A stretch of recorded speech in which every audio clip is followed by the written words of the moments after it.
अस्सलामुअलैकुम, welcome back to my channel Neeli's cook book. Hope you all are doing good. आज मैं आपके लिए एक बहुत ज़बरदस्त इलायची का हैक लेकर आई हूँ, क्योंकि Eid is around the corner और सब मज़े मज़े के खानों की अब तैयारियां हो जाएंगी स्टार्ट। तो हर घर में बनते हैं बहुत मज़ेदार से खाने, जिनमें आजकल नए दौर में कुछ इंग्लिश स्टाइल के खाने भी बन रहे होते हैं। लेकिन कुछ भी हो, ईद और हमारे जितने भी ट्रेडिशनल इवेंट्स हैं उस पे देसी खानों की अहमियत कभी भी कम नहीं होती, बल्कि देसी खानों का ख़ास एहतमाम किया जाता है। और उन देसी और ट्रेडिशनल खानों में इलायची का इस्तेमाल भी ज़रूर होता है। ख़ास तौर पर पुलाव, बिरयानी, कौरमा और इस तरह के कितने ही देसी खाने हैं जिनमें इलायची का इस्तेमाल होता है। और इसके अलावा हमारे जितने ट्रेडिशनल मीठे हैं, खीर, शीर, फिरनी, शीर खुरमा, इन सब में जो है वो इलायची बहुत इस्तेमाल होती है। और अगर ये कहा जाए कि ये सारे खाने इलायची के बगैर बन ही नहीं सकते तो गलत नहीं होगा। यहाँ तक कि हम ये जो लाल शरबत वाला दूध बनाते हैं स्पेशली रमज़ान में,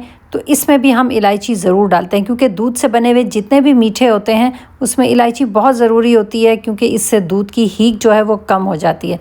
लेकिन होता क्या है कि जब हम इन खानों में इलायची ऐड करते हैं और जब सारे फैमिली मिलकर बैठकर खुशी खुशी खाना खा रही होती है, तो उस वक्त आता है ये प्रॉब्लम कि खाना खाते हुए इलायची का दाना मुंह में आ जाए तो सारे खाने का मज़ा बेड़ा गर्क हो जाता है। चाहे वो पुलाव हो, चाहे बिरयानी हो, चाहे वो शीर मीठा हो। तो सबसे पहले तो जनाब, अगर वो इलायची का दाना हस्बैंड के निवाले में आ जाए तो उनका मिजाज ख़राब, बच्चों के मुँह में आ जाए तो और मसला कि वो खाना खाना ही छोड़ देते हैं। भाई मेरे नज़दीक तो इलायची है छुपा हुआ दुश्मन। भाई सिर्फ मेरा ही नहीं, हर औरत का छुपा हुआ दुश्मन है ये इलायची। सारा दिन मेहनत करने के बाद जब आप खाना सर्व करते हैं अपनी फैमिली के लिए बड़ी मोहब्बत से, बड़ी मेहनत से, जो ये हमारा छुपा हुआ दुश्मन होता है ना, जो चावलों में या सालन में या खीर में, शीर में कहीं ना कहीं छुपा हुआ होता है, तो एकदम आ जाता है वो सामने। और इस प्यारी सी खातून की मेहनत पे पानी फेर देता है ये इलायची का दाना। जब खाना खाते हुए ये उसकी किसी भी फैमिली मेम्बर के मुंह में आ जाए और वो उसको या तो गुस्से से देखें या फिर नाराज़गी से देखें। ये तो मैंने थोड़ी सी लगा ली आप लोगों के साथ गपशप। आज दिल चाह रहा था भाई मेरी बहनें हो, भाई हो, आप सब, मज़ा आता है आप लोगों के साथ बात करते हुए।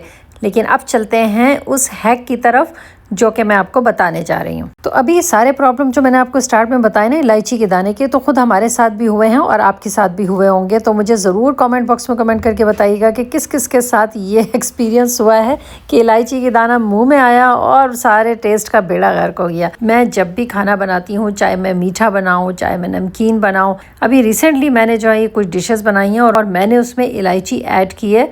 तो इलायची को ऐड करने का तरीका मैं आपको ये बता रही हूँ कि हम जब इलायचियाँ इसी तरह डाल देते हैं तो वो खानों में इधर उधर हो जाती हैं और हमें याद भी नहीं रहती कि हमने कितनी तादाद में जो है इलायची ऐड की है। तो ये एक ऐसा हैक है कि जब से मेरी ज़िंदगी में आया है तो मेरी तो ज़िंदगी हो गई है आसान, बल्कि मेरे घर वालों की भी आसान हो गई है। उसके बाद कभी उनके मुंह में इलायची का दाना नहीं आया। तो ये क्या होता है कि इस तरह से टूथपिक लिया, तो उस टूथपिक को इलायचियों में इंसर्ट कर दिया। एक इलायची में 6 से 7 दाने आ जाते हैं। ज़्यादा इलायचियाँ डालें 2 स्टिक्स कर लें। तो इस तरह से आप खीर बनाएं, शीर बनाएं, भुनी हुई सेवइयाँ बनाएं, भुने हुए खाने बनाएं, या फिर शोरबे वाले खाने बनाएं, या फिर पुलाव बनाएं, मंदी बनाएं या कब्सा बनाएं।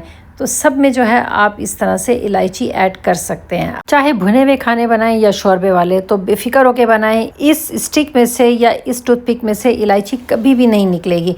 तो ये देखें, यहाँ पे मैंने शीर बनाई है और मैं शीर की रेसिपी भी इंशाल्लाह कल आप लोगों के लिए लेकर आ रही हूँ। बहुत ही डिफरेंट रेसिपी है इस शीर की और इसकी बड़ी तारीफ़ भी हुई है, इसीलिए आपसे कह रही हूँ कि इसकी रेसिपी कल आएगी तो इसी पे ये आपने ज़रूर ट्राई करनी है। तो आप देखें कि बीच में दूध बॉयल हो रहा है, मैं चम्मच भी चला रही हूँ, सब कर रही हूँ काफ़ी देर से। तो ये जो टूथपिक में लगी हुई इलायचियाँ हैं ये कभी भी इससे अलग नहीं होंगी अगर आपने इसको सही तरीके से लगाया होगा। आप भुने हुए मीठे बनाएं या रसीले मीठे बनाएं या शरबत वाला दूध बनाएं, उसमें इलायची डालें तो बिल्कुल इसी स्टाइल में आपने डालनी है जग में। और अगर आप पुलाव बिरयानी बनाएं या कब्सा, जो कल मैंने आपके साथ रेसिपी शेयर की है, ये कब्सा अगर आपने बनाया तो मैं इसी स्टाइल में इलायची जो है वो ऐड कर रही हूँ। तो बस ये एक छोटी सी वीडियो थी, हैक था, जिसने मेरी ज़िंदगी को बहुत आसान कर दिया है। तो मैंने सोचा कि आपके साथ भी शेयर करूं और मैंने स्टार्ट में जो आपके साथ थोड़ी सी गपशप लगाई है ना इलायची के हवाले से, तो दिल चाह रहा था आपके साथ गपशप लगाने को। तो ये नहीं समझिएगा कि मैंने कोई टाइम वेस्ट किया है या मैंने वीडियो को लेंथी करने के लिए मैंने ये बातें की हैं। अब आप लोगों के साथ इतनी बॉन्डिंग हो गई है कि मज़ा आता है बातें करते हुए। टू द पॉइंट रेसिपीज़ तो चलती रहती हैं, तो आज मैंने कहा कि इस हैक के साथ कुछ गपशप भी हो जाए। आई होप कि मेरी आज की वीडियो अच्छी लगी होगी। वीडियो अच्छी लगी हो तो वीडियो को लाइक करना, चैनल को सब्सक्राइब करना नहीं भूलना। मिलते हैं नेक्स्ट व्लॉग में। अंटिल देन, अल्लाह हाफिज़।